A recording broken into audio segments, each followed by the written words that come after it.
Hello all. For today's lecture, we will discuss the three-phase induction machines. First, the outlines of the lecture. We first show the introduction for the three-phase induction machines. Then, what is the three-phase induction machine? Construction and types of three-phase induction machines. The principle of operation or the theory of operation. First, we discuss the rotating magnetic field, and we discuss briefly the theory of operation of the three-phase induction machine, then the slip and the equivalent circuit of the three-phase induction machine. First, induction machines are very worldwide machines in industry. They are present in residential loads, commercial loads, industrial and utility applications for the system utility or the grid. The main reasons for the widespread of three-phase induction machines are being cheap, require low maintenance, simple, rugged construction, and good operating characteristics. These are the main advantages for the widespread of three-phase induction machine. The three-phase induction machine is also called an asynchronous machine, as its rotating speed or the rotor rotating speed is smaller than the field rotating speed.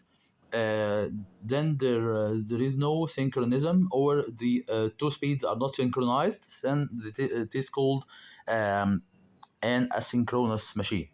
It can never run at synchronous speed. The rotor speed is always, in motor, is always less than the synchronous speed, ns. This is the motor speed. The main disadvantage of three-phase induction machines is the difficulty of speed control, but now it's more easier using variable speed drives or variable speed frequency drives, VFD or VSD. Now we will discuss the construction of three-phase induction machines. An induction machine has two main parts.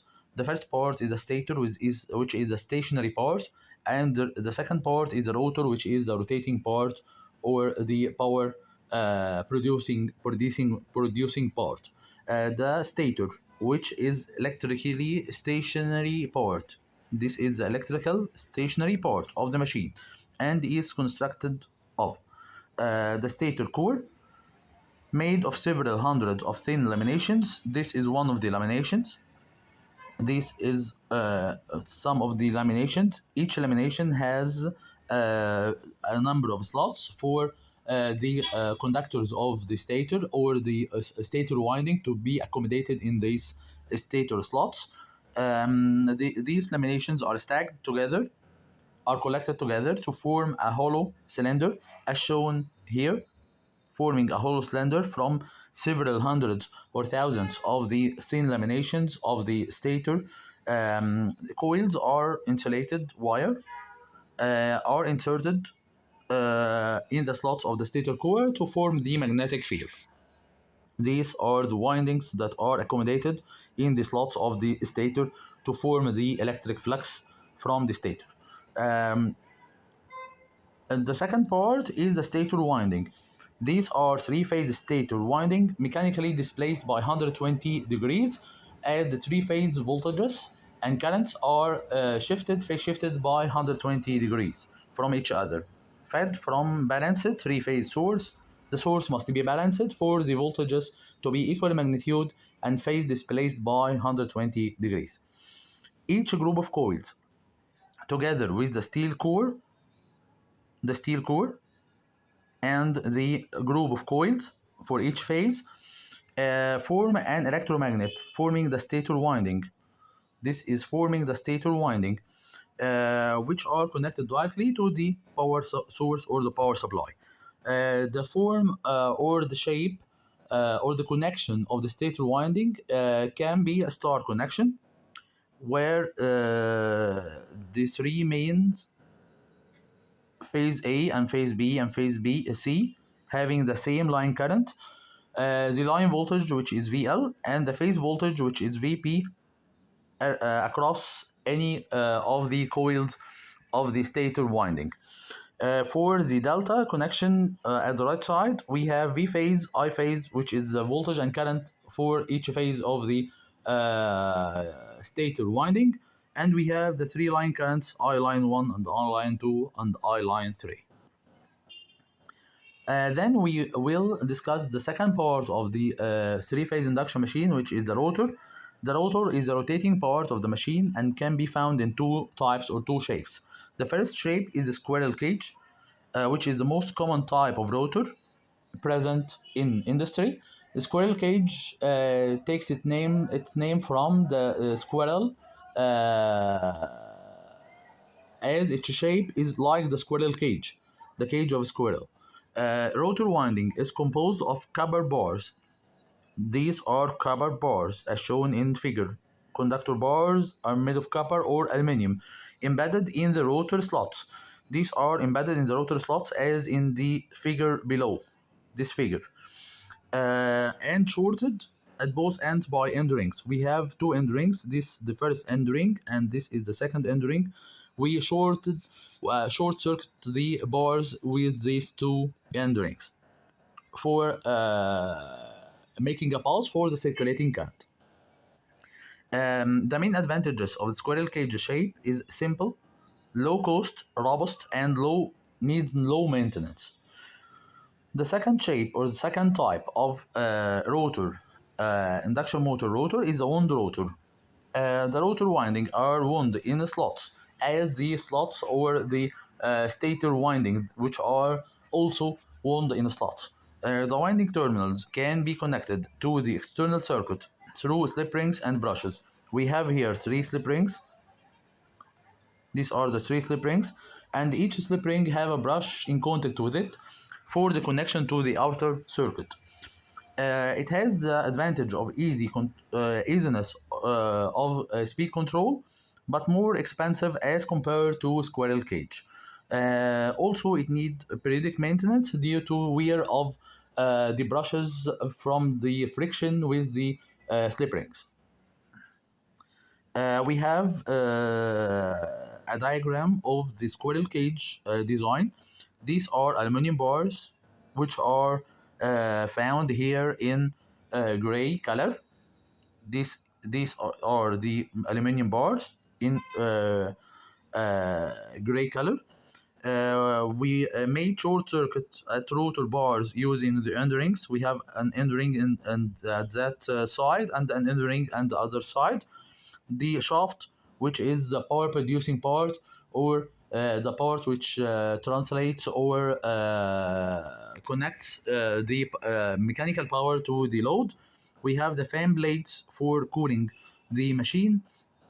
We have also the laminated iron core, which is the core of the rotor, also made of laminations of iron. The aluminium bars, which connect or form the rotor, form the squirrel cage shape, and also the other part or the other side of the shaft. This is the machine where we have the stator, which is a stationary part having the three-phase winding, and this is the rotor. We can compare DC machine and AC induction machine wound rotor. For the DC machine, we have the shaft, the power producing part or the part which is connecting the power, mechanical power to the load, the rotor winding, which are the main part for producing power by electromagnetic induction, the rotor core laminations for reducing eddy current and hysteresis losses, and the commutator and brush contacts, which are used to connect to the outer circuits or the connection of the current in case of motor. Here we have slip rings and the brushes for the AC motor. Construction of the two parts of the machine, rotor and stator, as we have seen in the previous slides. We have an end seal at the end for sealing the bearing. We have the bearing lock to lock the bearing in its place, reliant seal for the bearing oil and grease to be trapped inside the bearing. We have the bearing, the rotor, the shaft, and the field stator winding, high temperature insulation system to insulate these windings from the casing of the machine and the outer case, end turns, the end of the turns, conduct box to connect the terminals of the supply, fan and the fan cover, and last but not least the cast iron frame, which is used for mechanical support for the inner parts of the machine and make it more robust and rugged. We have the slip rings and brushes cutaway. This is a cutaway in a typical wound rotor induction motor. We have the brushes and the slip rings. This is a cutaway in the squirrel cage induction motor for comparison between each other. We have the stator. We can have many number of poles. The number of poles are accomplished or are obtained by having several windings. If we have two windings per phase, for phase A we have two winding, or A has been repeated two times, A bar and A, then we have two poles for phase A and also for phase B and for phase C. Then we have two poles per phase. If we have phase A repeated four times, A bar, A bar, then we have phase A, four winding. Having four winding means we have four poles, as we have four winding per phase. Then we will see the operating principle for a three-phase induction motor, which is the rotating magnetic field. There are three elements that trigger the magnetic field to turn. These are the identical three-phase winding, the balanced three-phase voltage alter polarity at routine intervals which 180 degrees. The balanced three-phase voltage causes three-phase currents in the stator. The consequence of that, three-phase fluxes are established. We have three-phase stator voltage, V stator. This passes a three-phase current in the rotator. This three-phase current makes a three-phase flux established. The arrangement of the stator winding around the inside of the motor, each phase winding are displaced by 180 degrees out of phase with each other. The principle of operation depends on the rotating magnetic field. Let's now see the rotating magnetic field. If phase A only is energized, then the direction of flux is downwards, and if only phase C is energized, then the flux will rotate by 120 degrees, and if phase B is only energized, then it will rotate by another 120 degrees. Then the flux changes its changing with the coil energized and altered direction. The direction of the magnetic flux is altered for the energization of each phase of the three phase. Now we can see the principle of operation, which is rotating magnetic field. If we study phases A and B and C, we have phase A at the theta equals 0, then phase A flux will be 0, and for phase B we can obtain these